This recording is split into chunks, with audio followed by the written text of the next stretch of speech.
next few minutes, but we're going to get started because we've got lots to talk about today. So I'm going to pass to Huhana to open us up with a karakia. Tēnā rā koutou katoa, tuia ki runga, tuia ki raro, tuia ki roto, tuia ki waho, tuia te muka tangata I Whanganui I a tātou, ka rongo te pō, ka rongo te ao, tihei, mauri ora.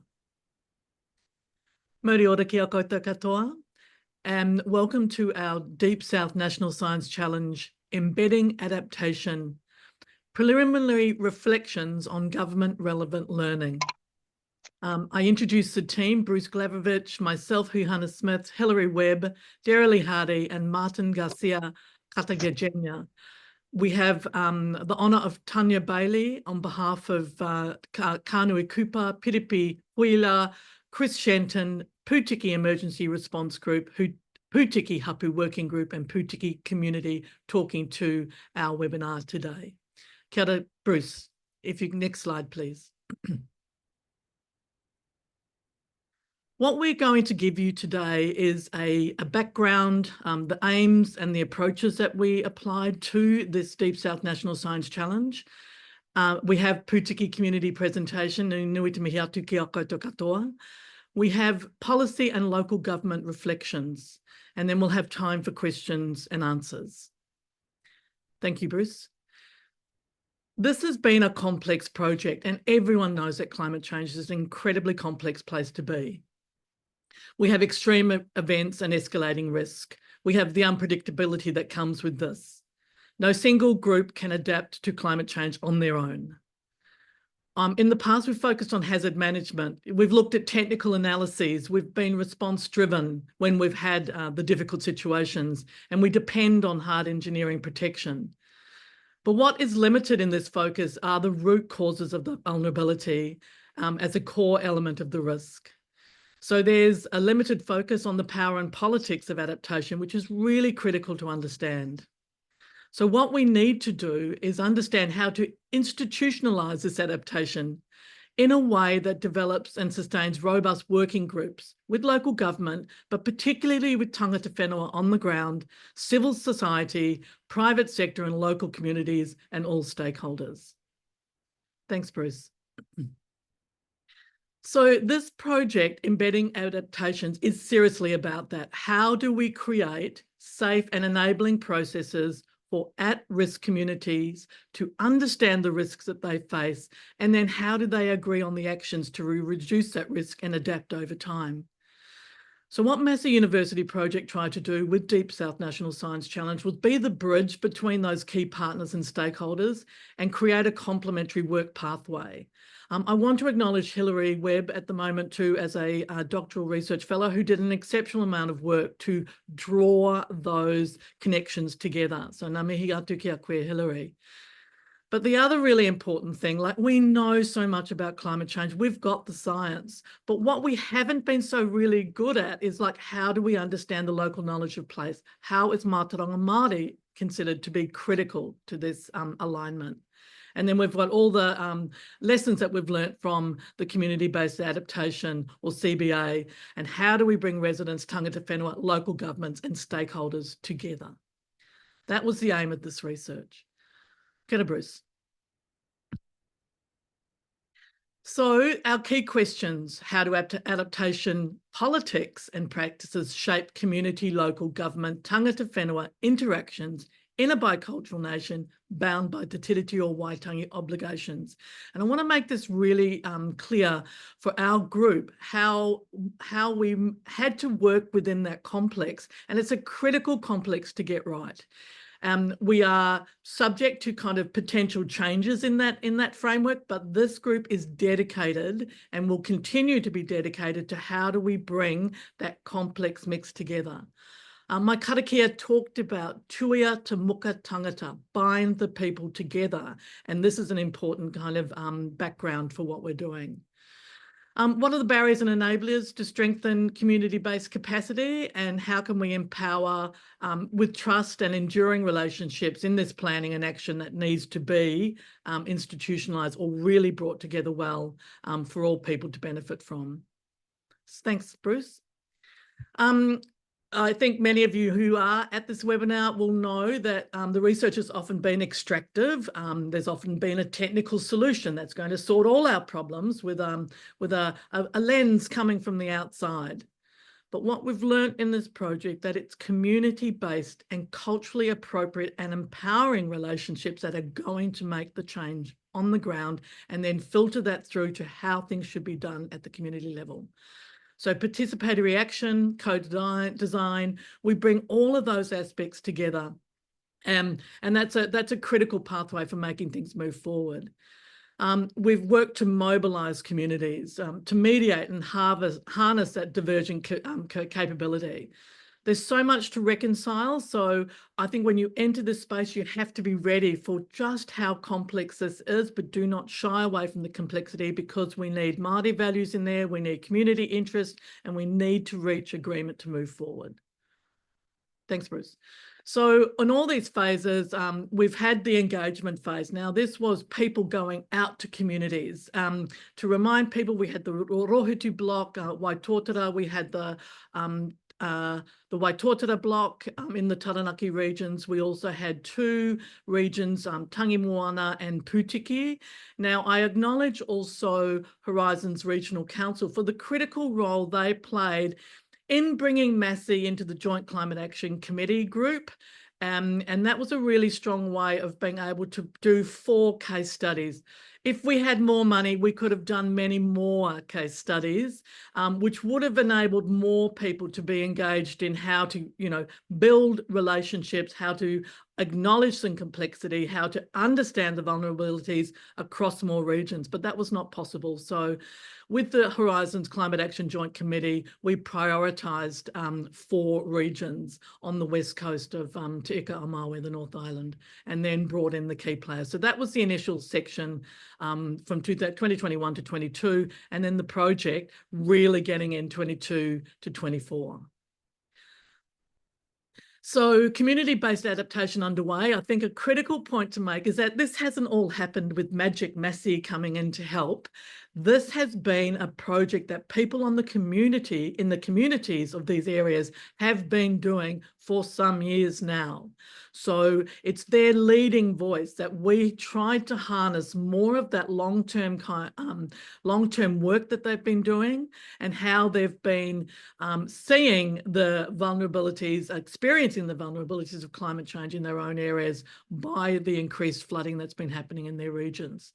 So I just want to acknowledge that our communities have been leaders in this field, and that so I'm not going to say no more Magic Massey, how Massey and the Deep South Project have coalesced with Horizons Regional Council and also with Taranaki, Palmerston North, New Plymouth District Council and Taranaki councils as well, how we've come together to make this project happen. Thanks, Bruce. I'm going to leave it there for the moment, but we really are super honoured to have the likes of Tanya Bailey here, a key leader of the Pūtiki community, who will take you through some of the key areas in building resilience for Pūtiki. Ngā mihi atu ki a koe hoa. Kia ora rā. Ngā inui ki a koe huhana mō ngā kupu I tuku hei wakatū wera tēnei kaupapa me koutou mā e mātakitaki ana. Ko wai au, he mokopuna tēnei no te awa nui a roa no te kāpui maunga. Ko Ngāti Rangi rātou, ko te atiau nui a paparangi, ko te atiau ana iwi. Ka wakapapa ahau hoki ki ngā apu maha mai te kāpui maunga ki Tangaroa, ko Aotearoa, ko te awa ko au. Nō reira tēnā koutou katoa.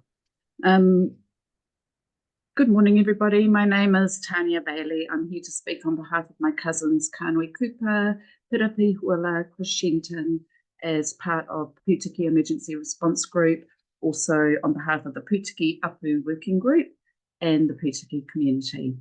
We're all born and bred in Pūtiki, and Pūtiki is our oldest community in Whanganui. So there's 2 real concerns for Pūtiki. First one is the need to improve emergency preparedness, which is short-term, and Pūtiki Emergency Response Group is concerned with that first issue. And this will complement and support the existing civil defence emergency management plan. The second issue is building adaptation and resilience, which is medium to long-term, and that involves a much wider collaborative approach between tangata whenua, council, other agencies, and a commitment to fund planning to reduce exposure to climate risk for Pūtiki. Okay, can you just, next slide? Doesn't want to do it. Oops. We're having a little bit of a technical issue here. Is that on sharing from your screen, eh? Yeah. I'm just going to stop sharing that and just try again.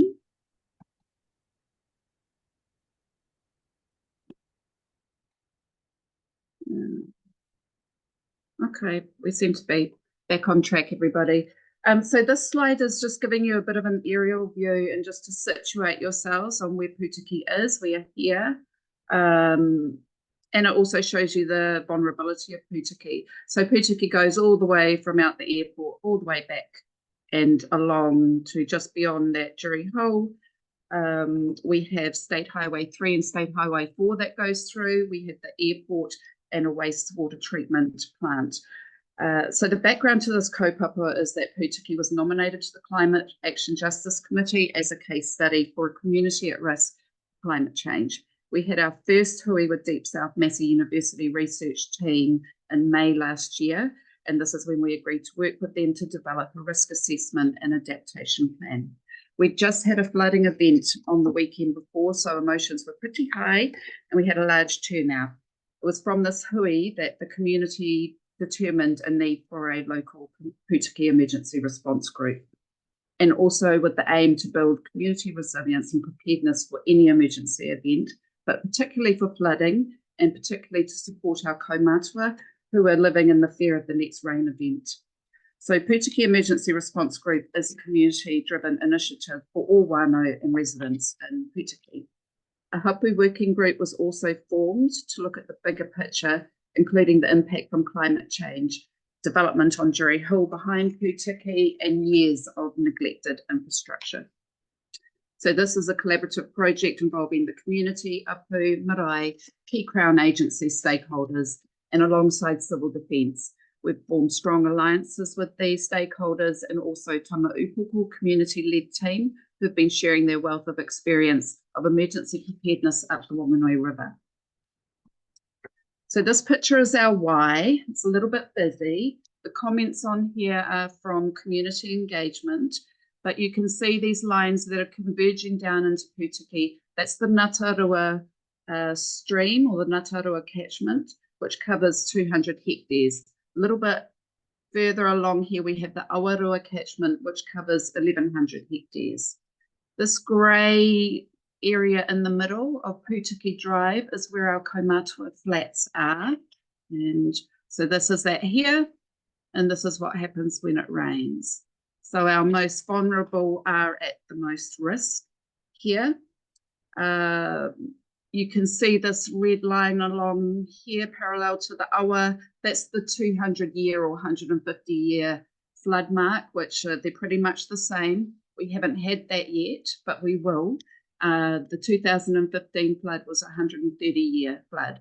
And all this land along here is high liquefaction zone. It's reasonable to assume that if these catchments are flooding and the awa is flooding, State Highway 3, State Highway 4 will be cut off, and so will Pūtiki. We also know that if those catchments are flooding, other catchments in Whanganui will be flooding, and therefore civil defence will be stretched to capacity. So that's why we need to have our own response group. But if Pūtiki is okay, then we can go and help. We can be deployed elsewhere. So it's building capacity for Whanganui as well.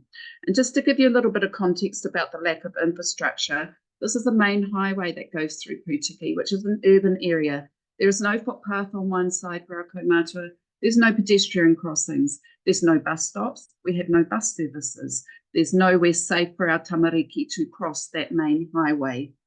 And we know the speed limit isn't adhered to. Infrastructure has not been kept up to date with development on Jury Hill behind us. Most of the culverts are not fit for purpose. And also our Ngātamarua and Awarua streams have been diverted by local government over the years from their natural pathways, and there's been a history of uncoordinated patchwork jobs and no solid plan. So we've been pretty busy since May last year. We now have a group of 15 first responders, and they're all at various stages of civil defence training, first aid training, psychological training. We've had multiple hui with stakeholders in our community days. We have submitted 2 point of entry business case to council, and we will be in that LTP for the first time in years. We're also working with DIA and have recently received some funding for PPE gear, and we plan to get a mobile trailer fitted out with our emergency gear so we can be mobile to go and help elsewhere.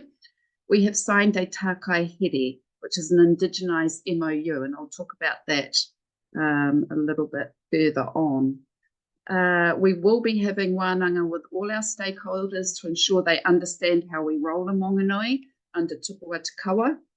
And a technical work stream will be developed, but that requires hydrological information that considers the awa, the Ngātamarua and the Awarua streams, and we're waiting on urgent updated sea level and climate figures from Horizons so we can develop our evidence-based adaptation plan. So this is how we roll in Whanganui, and this is probably the most important slide.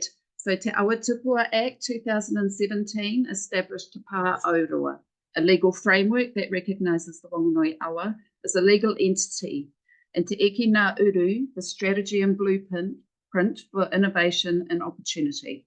But this requires a paradigm shift and a commitment that places the well-being of our awa at the centre of everything we do.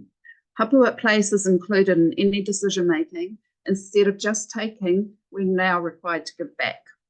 Te Eki Ngā Uru provides a framework for te tiriti-based co-governance with local government and stakeholders, just like our co-government coalition government. Co-governance does work. The paradigm shift requires viewing the awa from a Māori lens, but probably the first shift that's required is to acknowledge there's more than one worldview. So these are the values here, the 4 values. 1, 2, and 4 are values that the community can situate themselves in. Value 3 pertains to tangata whenua, or o te awa, ko te awa ko o, we are the river, and the river is us.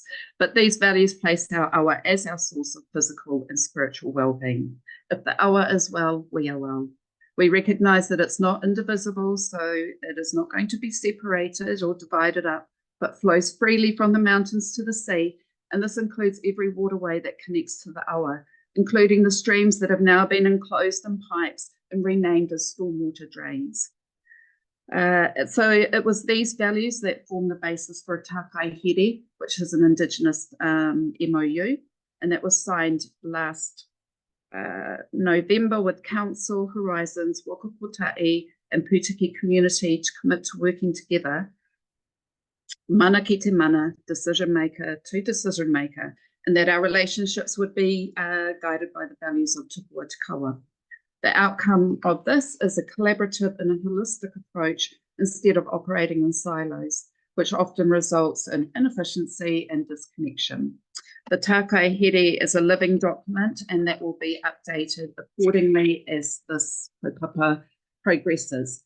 So this is a really exciting time in Whanganui, and this kaupapa is another example of Tupua Te Kawa in action alongside Te Pūaha Port Project and the Kukuhuia and Titopi wetland projects.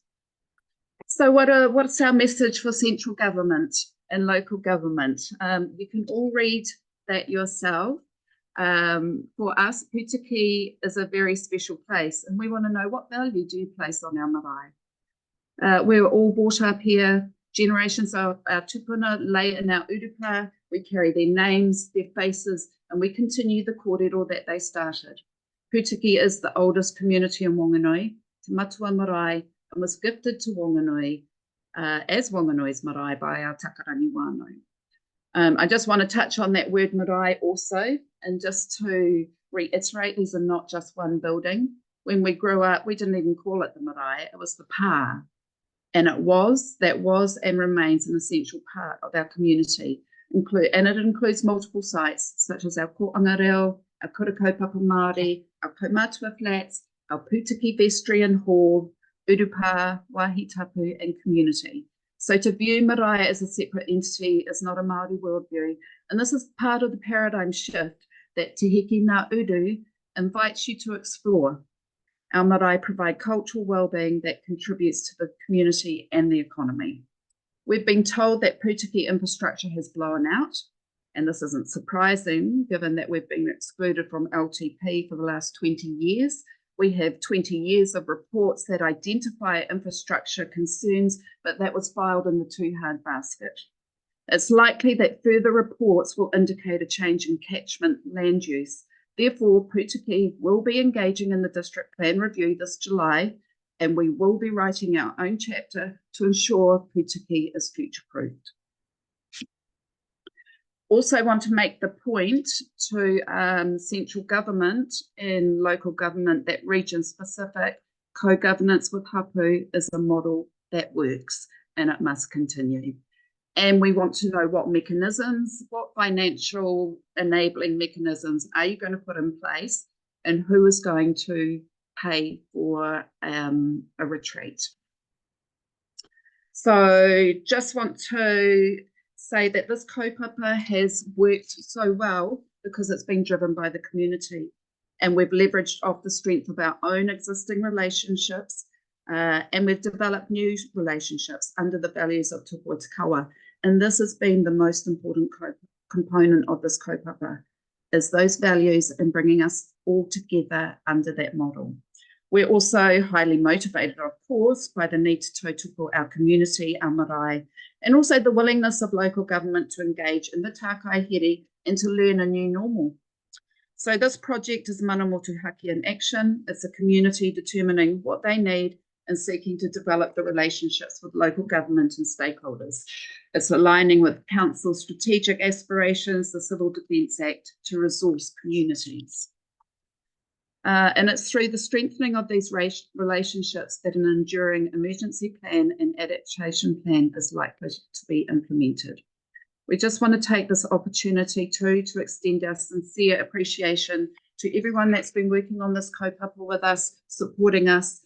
It's not solely about financial resourcing, but being able to access expertise and develop and strengthen relationships. Special thanks to Massey University Deep South, who really have been the catalyst for this action, and we appreciate all of your tautoko, all of your mahi. Ka noi te aroha kia koutou katoa. Nō reira, tēnā koutou, tēnā koutou, tēnā tātou katoa.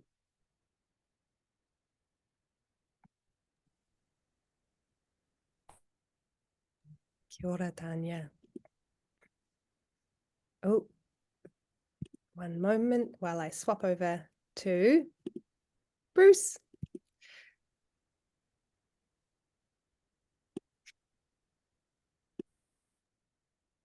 Kia ora, and thank you, Tanya, very sincerely for your really inspirational presentation. I'm just trying to find a way to hide a floating meeting control that is preventing me from accessing this button that will allow me to move to the next step of this set of presentation. And in doing so, just really want to reiterate our appreciation and the privilege it's been to work with and for the people of Pūtiki, along with local government and other stakeholders like Waka Kotahi. And in the 4 different contexts that we have been working, we have had very different realities that reflect the realities in these different places. And so these 10 reflections that are intended to be oriented towards a kind of a government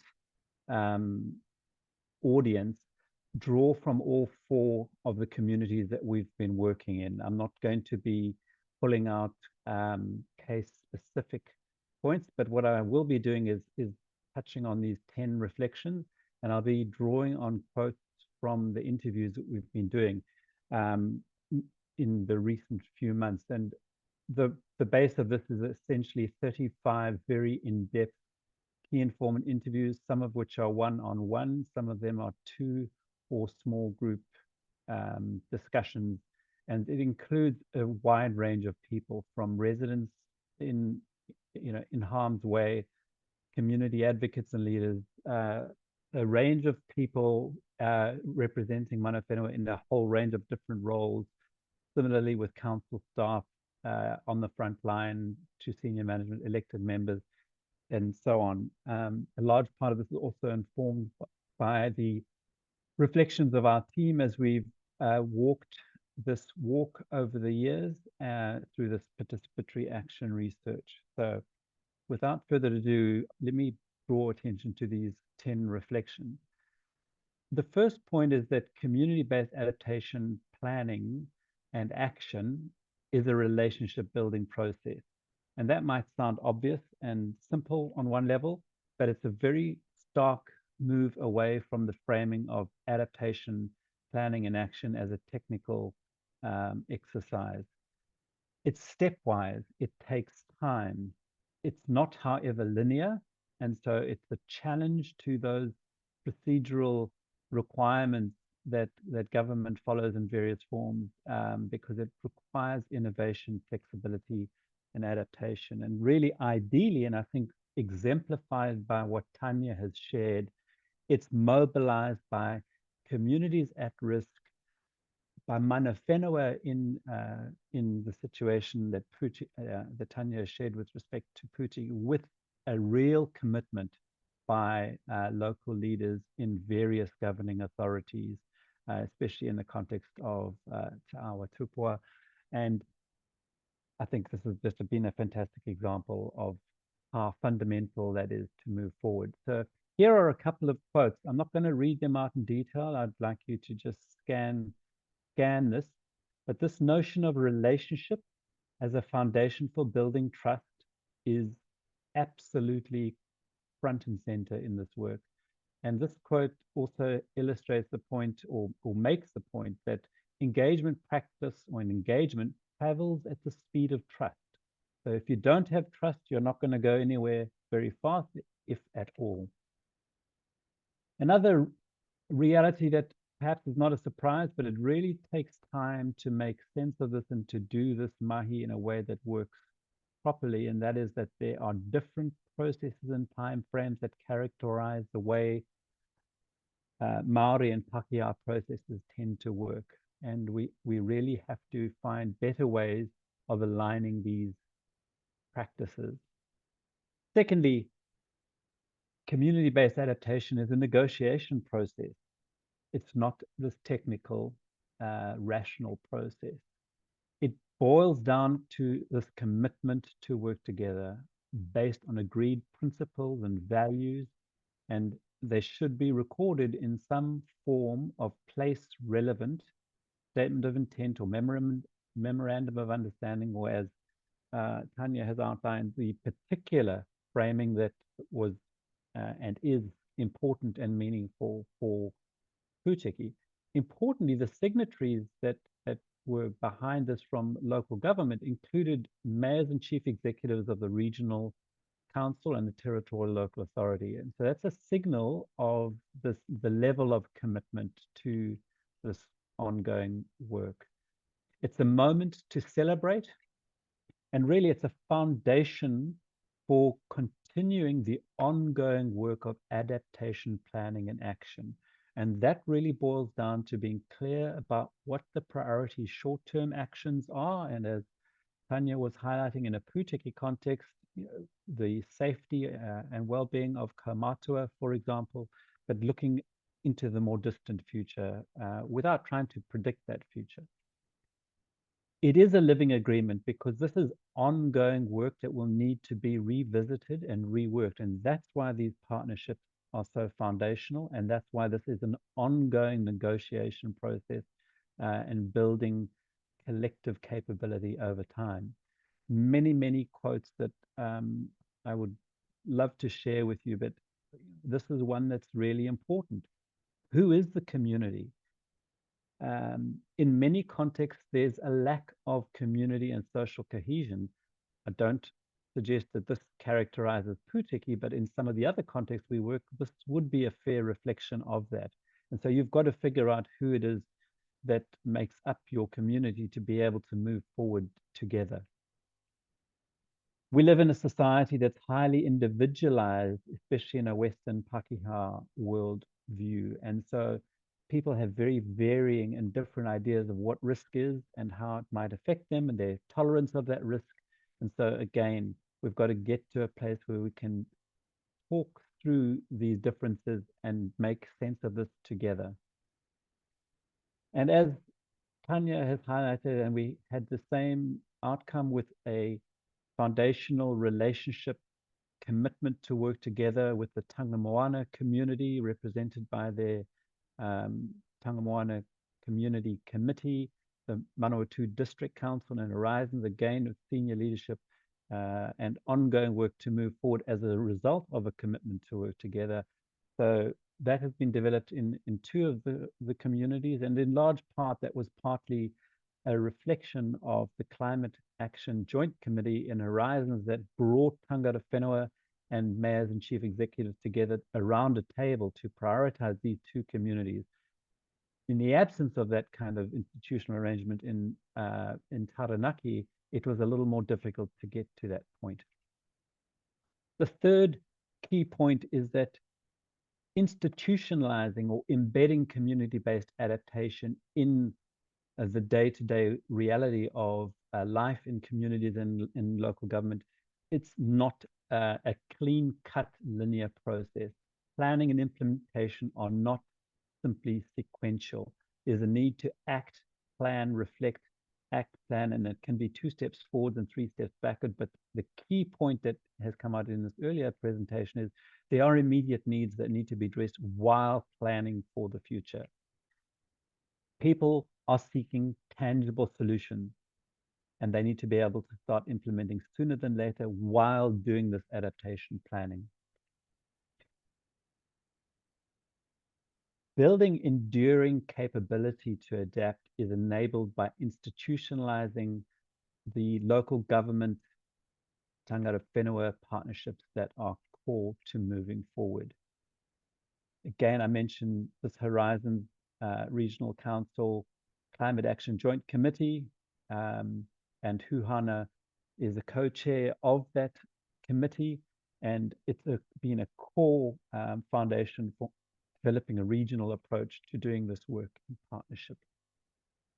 The question is, what are the arrangements that will work in other regions? And I know that Taranaki Regional Council and tangata whenua are in conversation about what will work in their region. And it's not a question of copying the Horizons example, it's about using a fit-for-purpose approach. But in doing so, we need to come back to the history of this country. And here's a quote that really captures the experience of people on the ground, on the front line, who have felt that decisions have been made without engagement, where they have felt powerless, voiceless. And it's that dynamic of historical and even in some circumstances, contemporary institutionalism, racism, colonization, assimilation that that cast a shadow over the relationship building process and makes this so fundamentally important. And no surprise why trust is fractured in many contexts. So from their point of view, for the people that were speaking to me in this context, this has a lot to do with forgiveness. And it's from that point that you can begin to build partnership if you're going to move forward. And astutely pointing out that there's a changing context within which we're operating, and it's not going to stop changing because it's changing yet again. But until recently, for many, the changing political, social, historical, cultural context opened up space for these kinds of conversations, and questions have been asked about whether this is being closed down now. So critically, as people look at a way forward, it's a recognition that how one engages with mana whenua will vary. Is it at a hapu level? Is it at an iwi level? What is the relationship between those two? It's a long journey. It needs to be situated in local, in that local context to be meaningful. Critically, aligning practice across territorial local authorities and regional councils is key. And at the very base level, having complementary information, coherent and consistent information on hazards and vulnerability is vital to support this action. In some contexts, climate change essentially is a new or emerging program of action. As hard as that is to fathom in 2024, that is the conversation of only a few weeks ago. And so people are very much in the bootstrapping and upscaling process, beg, borrowing, and stealing to get work going in the space in some settings. There's a recognition that relationships within governing bodies in local government can be very siloed. They can be at cross purposes. It's hard to work together. Who should talk around what funding and support, who pays for what.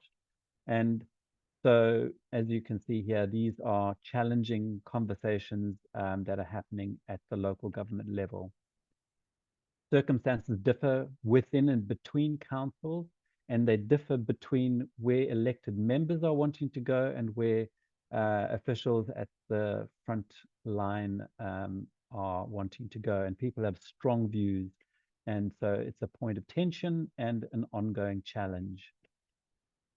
The sixth reflection is the foundational support that local government can provide for building adaptive capacity. Among other things, that long-term plan funding that Tanya highlighted can be an important catalyst. It was a vital catalyst in the context of Ruhutu as well. And in addition, that in-kind support, other support that includes championing the cause of local communities by elected members and senior officials is critically important too. A comment was made by one of the regional council staff around some of the challenges that this involves, where their responsibilities include regulatory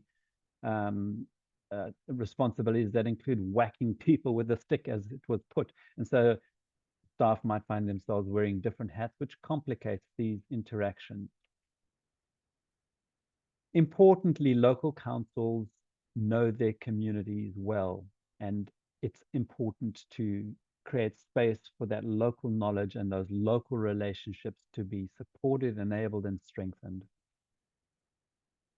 The seventh point I want to highlight, and I'm mindful that time is moving quickly towards the last 15 minutes, so I'll go quickly through the last few pieces, but not surprisingly, there's been a lot of talk about adaptation legislation and about ways to resolve the who pays for managed retreat question. We didn't quite get there at the last government. It's not clear where this is going to go.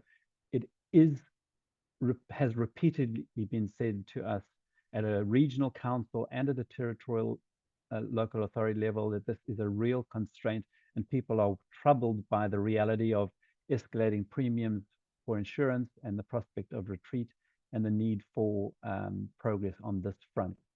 Among other things, the enabling legislative architecture that Tanya has referred to with this act was pointed out by a number of people as being really, really important as creating an enabling framework to work together. And so that role that is played by that national level policy and legislative direction is absolutely critical. The eighth point is around building shared understanding. And it's critical if we're going to be able to enable joint problem solving and to build collective capability across all the actors that are involved in this process, especially found on a Ta'a Māori local knowledge integrated with science and professional expertise perspective. And it is an ongoing social learning process. So fairly long quote, but I want to just highlight the key point that there's a legacy dimension where we have a strong reliance in many settings on protective works that has raised expectations and an expectation that these provisions will be improved and maintained, and yet the level of service in some settings is decreasing. And so finding a way to share with people at risk that this risk that is faced is not static and is changing, and there's less appetite for reliance and protection is a very challenging part of building this shared understanding. From some people's point of view, people simply don't understand the risk. In other words, they live next to a stop bank and they're pretty confident that's going to protect them in pretty much all circumstances. It may not be a view shared by everyone, but it is one of the challenges, especially where there's high turnover of people in different settings. Key was bringing people face to face and having opportunity for people to share reflections and concerns and begin to build shared understanding. And that's an ongoing process. The ninth point, and one more to go after this, is the vital need to support those most exposed and susceptible to harm. For too long, we focused on hazards and hazard management, and there's a need for much more focused attention on an understanding and addressing social mobility. Practically, I don't want to perpetuate a deficit framing of that, because even in vulnerable settings, people have tremendous capabilities. And this quote is just one illustration of where mana whenua have gone out and provided, massive support for each other in the most difficult circumstances. And so vulnerability is needs to be buttressed by the capabilities inherent in these communities. Lastly, the notion of independent critical friends, that may include university-based researchers, but having independent support can be critical to facilitate building relationships, especially where trust is low. But if this is framed merely in an extractive research way, it's very problematic. Building trust, again, is foundational. So a critical friend is someone who walks shoulder to shoulder with people, but like a real friend is able to be honest and transparent about things that are working and not working, and be willing to hear the same in return. But there's a real need for hands-on experience in these processes of engagement and in dealing with conflict. Foundational for moving forward to build trust between these actors, and ultimately for building those enduring collaborative partnerships. So a couple of quotes quickly here. This is just underscoring that this intervention can be really helpful, particularly where there's a fractured relationship between territorial local authorities and local communities, but you need the right people with the right skill set. And that may or may not be a university academic. Frankly, quite often, I think probably not. But you've got to have the time to do this hard relationship building, trust building work that was highlighted in one of those very early slides, that travel of engagement is the speed of trust development. Artificial timeframes like projects like Deep South may not align with the timeframes necessary to enable enduring partnerships. There's also a problem of how we communicate and how we interact. For some, there were too many emails and there was too much academic stuff, academic speak that is written in terms that are not accessible to local people. So, I think as a team, we got in the way of some of our best of intentions, as well as we could have done better in some of these regards. But key at the end of the day, it's again quite a long quote, but really want to highlight the order of engagement. It's kaupapa first, it's whanaungatanga, it's tangata second, so who's in the room. It's taking the time you need to know each other as people, then setting your tikanga, your kawa expectations, then getting into the mahi.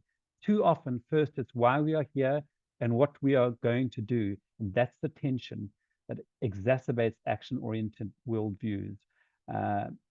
So the why, the who, the how, what sequence is key.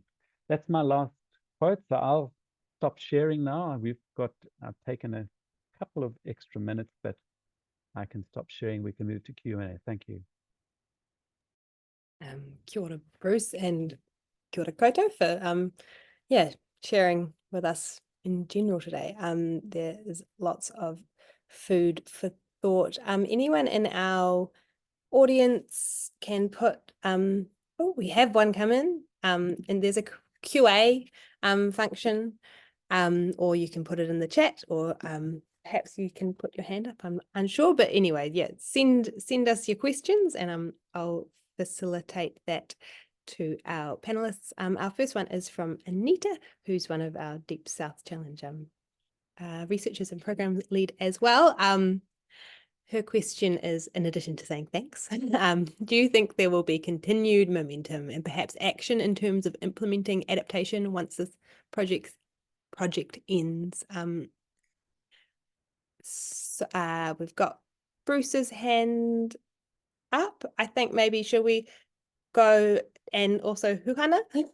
I'll go Huhana and then Bruce. Just unmute. Yeah. Kia ora, Anita. Just very quickly, and yeah, nā mihi mahana kia koutou i ngā kai kōrero. Thanks to everyone who spoke today. In answer to Anita's question, it's all about action. We just have to act now. There is no wait for the next research round to come through or whatever it is. With the Joint Climate Action Committee, particularly the iwi and hapu members, along with the mayors, we are really moving towards implementing plans, having things in place, having the knowledge of the vulnerabilities the communities face, being able to share that with people more so. So while I personally took a break from the Joint Climate Action Committee for 6 months, and I'll come back in September, I really impress on not just me, but the tangata whenua members of that group are really action orientated. So you've seen the great example of Pūtiki working on the ground to get the cohesion happening, get the kind of facilities working with local government and all the other players. So that is the critical work that needs to be done. So that's action.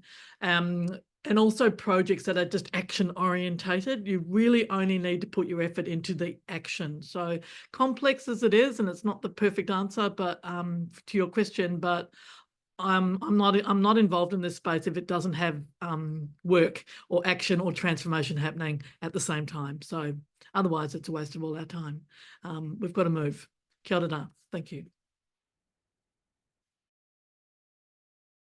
Well put, Huhana. Bruce. Kia ora. I would like Tanya to have the last word if she would like to add anything. I would just say that I also don't want to paint a picture that this is all easy and it's all a shoo-in. We did not succeed in engaging in the way we had hoped in Waitōtara.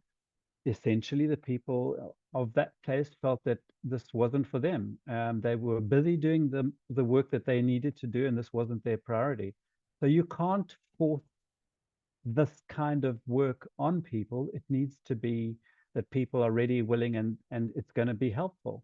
So in Rahutu, the work is ongoing. There's a commitment for more long-term funding. It's taking a long time. It's slow, it's challenging, but it is progressing. I know that in Tangamoana, there's a commitment to continue working beyond the Deep South. And for me, and I'll leave Tanya to speak to Pūtiki, in a kind of a, it might sound flippant, but I've always felt that we would succeed if we were redundant.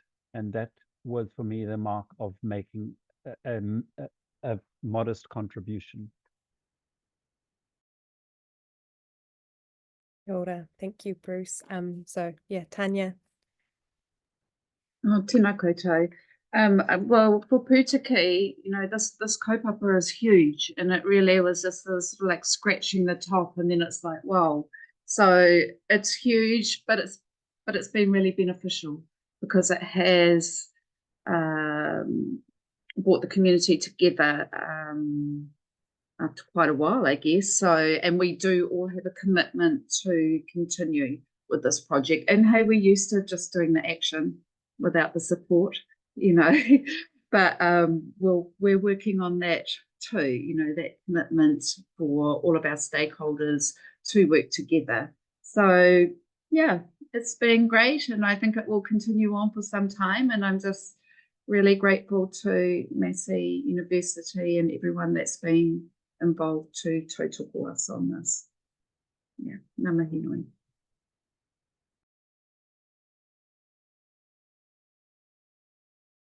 I think this one probably is a question for you, Tanya, largely, but everyone again is welcome to. Is there agreement among the community on the adaptation actions? We haven't really got to that point yet. We have a wānanga coming up probably in about a month, which will be with the community, which will be to look at, you know, planning, adaptation planning. But we also need that crucial information from Horizons, so we can make those plans with and be informed with the latest evidence. Yeah. Because I guess that will, you know, it's likely that we will have to have the talks about, do we move our marae? So we haven't really talked about that yet, but we are aware that we need to have those conversations. Bruce, your hand. Yeah, just to add to that, I mean, we set out with a lofty ambition of being able to walk alongside communities and co-design an adaptation plan. And initially, we'd hoped that we could do that within the course of a year. But what we found is that the trust building and relationship building, getting to the point of a genuine commitment to work together, as is illustrated with Pūtiki, takes a lot longer than the time frame that we had in the 2-year project. So there's no point starting to talk about interventions and priorities until you actually have commitment to work together and the basis for an ongoing relationship. The next step is to unpack the nature of the risk, and we have consolidated information, but it's still too high level. As Tanya is rightly pointing out, there's more technical information that's needed to update some of the projected perils and so on. And there's actually, frankly, more information needed around the vulnerability of some of the communities that we've engaged with. We're on the cusp of being able, if we'd had another year, if this was a 3 or 4 year project, we would have absolutely got to that adaptation plan, because it goes a lot quicker once you've got that agreement in place. So I want to underscore the fact that you might think as a local government or as a technical analyst that the adaptation, the way forward is obvious and easy. But if you haven't done the trust building, you're not going to go anywhere fast. Kia ora, Bruce. There is another question here for Tanya. We know climate adaptation is not the language of what climate adaptation actually is. What have some of the most strengthening conversations you've been able to have with your community through this process? What have some of them? Oh, tēnā koe, Kate. Yes, and that's what we're talking about, the academic speak, you know. So probably one of the most strengthening hui maybe was probably our first one, actually, where our community actually were able to come and say how they feel and actually have people in the room listening and making a plan forward. We're being really mindful to choose the language that we use with our wānau, and like we're very grateful for tūpoʻo services here who have been working alongside our kaumātua as well, and having lots of little hui so they can explain everything to them and just ensure that their voices are heard. Yeah, and just the bringing together of all of the community really has just been really beneficial. Kia ora. We don't have any more questions coming from the floor, but if people have something, please send it through. I think picking up on that idea of, 2 years is a pretty short time frame for something like this. I'd like to ask Huhana and Bruce, I suppose, what's next? Are there any sort of further steps building on this the relationships you've built through this project? Well, I'll jump in quickly, kia ora. Well, I'll return back to the Joint Climate Action Committee with the, the iwi leaders and the mayors, etc., because I think Pūtiki is a really lovely example of, of leadership shown from tangata whenua and how we can make that happen. So we'd like to kind of help and encourage other communities across the Horizons Regional Council, Rohe, for example, how we can cohere and come together and understand and learn and just learn from each other. Because I think the critical point of this whole project is that everyone had to be bound together in order to move forward, because it's such a complex and gnarly kind of arena to be in. So that's pretty much what I'll be doing, but I'm also involved in another research project that's about comprehensive mapping. So I do a lot for Ngāti Tūkorehe, no Ngāti Tūkorehe ahau, Raigua ki te tonga. And so we have a project which is all about comprehensive mapping, visualization, showing our people, our whenua, and saying, here are our vulnerabilities and what are we going to do about it? So that's just another project that I'm doing on reducing greenhouse gas emissions for our coastal farm. And yeah, that's an exciting kind of more visual art design kind of aspect coming in to really help all our people see the vulnerabilities we face and that what we can do and all the practical solutions and understandings we can do to make things better. So that's when I talk about action. That's the only action I'm really, really, really keen on. Yeah, ngā mihi, kia ora. Sure, my comment would just be that the relationships developed and the commitments made are binding, and so there is going to be ongoing work in the three of the communities in Tangamoana, Rohutu, and Pūtiki, and there is work ongoing in Waitotara, just not related to this particular project, and that's fine. That's not a negative outcome. It is what it is. But from my vantage point, if there is any way in which we can add any value, then we're keen to do that. One of the things I want to highlight is that we are now unpacking and writing up the lessons learned, and that will be shared in a variety of formats. We're going to be doing some sort of policy briefs, for want of a better word, community briefs, and professional publications that go out to local governments and to the policy community, as well as academic articles. So that order is a bit telling. We're not driven primarily by the traditional conventional academic publications, as much as that is going to be what we're doing as well. It's the other elements that enable us to build on the relationship work done and to support that with material that we'd be looking forward to feedback on, and that can hopefully add to the ongoing work that people will be doing in sustaining those relationships already developed. I just wanted to acknowledge my Auntie Mariana, who's here with us too. And she's on the panel too, because I sent her my link. So yeah. Mahi aroha kia koe, Auntie, moto tautoko nui. Ka nui te aroa. Lovely to have your smiling face joining us here. I'm going to ask one more question to you, Tanya, but first, just because we're kind of going to be wrapping up, a little bit of the admin out of the way now. This has been recorded. It will be sent out to everybody who's attended, plus anyone who's registered, and be put up on our the Deep South Challenge website. And in addition, that is where you can find those resources that Bruce is talking about too, so that hopefully maybe can be circulated at the same time as the recording. So yeah, I have a final question for Tanya, and then I'll pass to Huhana to close us off today. I guess again, yeah, thank you for everyone who's been with us today and sharing your lessons and listening, our listeners, the attendees. So Tanya, I suppose the final question as well is not so much a question, a chance for you to make a final comment back to government, local and central. What's, I guess, the core message you would have to that audience? That regional local governments working with hapu works, and that there needs to be a mechanism to enable this to happen, particularly around adaptation planning. And it's a model that can be replicated all around the motu. Yeah. No data. Tēnā koutou katoa. Kia ora, Tanya.